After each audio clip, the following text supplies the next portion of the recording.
Chiều rôm để cầm thì giống tích để cái hai cái bát sông để vậy thì thật là bị chúng cô thế sông chúng để vậy thì bảy bát đã thực hiện đồ sáu đi khi bát chỉ bát ngày thế sẽ ai ông bát chỉ ngay thì kêu như máu đấy bác kêu nhỏ và anh mới thà vừa trộm máu như thế này thế là mình vừa máu này đấy mấy mình vừa trộm máu đấy chết rồi chưa thầy chưa rẽ Yusco mấy phải Yusco các bạn này sao rẽ mà rẽ Yusco mau và patro rẽ Yusco và Yusco thế và đây và bay đi và phát và chuyện này ngắt hà bây giờ tuầnนี้có đặt ai là hay nhom chỉ mà bay phát đó bay đi bắt đi môi đi mông tờ sông sâu bắt đi pi rồi tiền nó tự do mà tự do đây này có ngọt đặt ai nhom chỉ mà phát đi mông tờ bột mà đi từ chiều sau lấy từ bột từ chiều sau đấy đã hay sông hay mấy thao vô trống mình vô ra mà quay cô bắt đi ê làm cô giờ mà quạt trâu ê quay cô bán đi quay cô bán quay trâu đấy mà rồi chỉ nằm bò vào hà mày mày ai vô trâu nữa quay sông khăn tay bánh tâu và đó thì ba thong baสบายแต่ngày tây liên hơi ghen sắc bờ liên tiền à lạiคือสบายจังเนาะliên hơi rung chuiที่สบายจริงพอห้องสบายจิบแซ่ตลอดมีบ้านตานั่นเอาไหนกูยังไม่ยืนไปเนี่ยตาเอาไปเกี่ยวไว้ไงใช่ปัญญาวิเตบ่าลีดอยในสมห้องดอยสบายดีเจ้าบ่าให้ลีฮะบ่าcái sông đã ông bón ông đã bông bà bón nên từ chiều sau lên đọc cô nói chơi hay sao em ăn quay cô ai mấy chị bón mấy nhỉ làm á ấy quay cô má đấy khoảng trôi lập đạn lên món nó bông quá đây và cho chị đồ xào đi này ngày ba đi ta nghe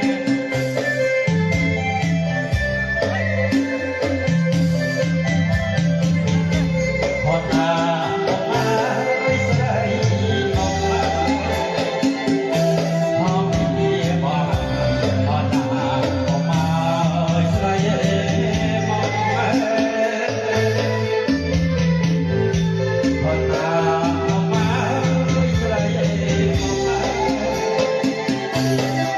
để không bỏ lỡ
Ôi chỉ biết mình thành ngày tê hay sông chuột po bóng on là hông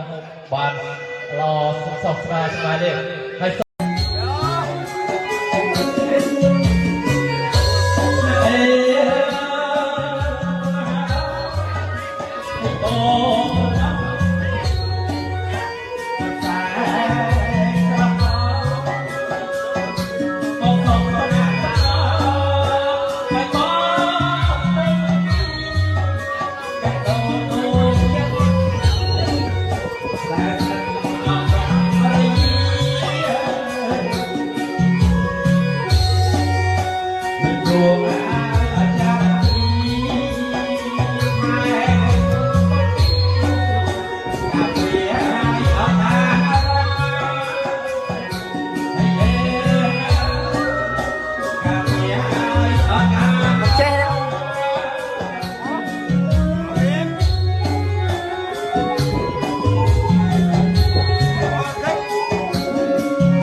Why I'm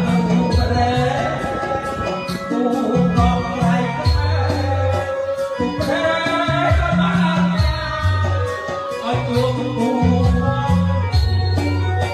đi buông mình màu đấy mình luôn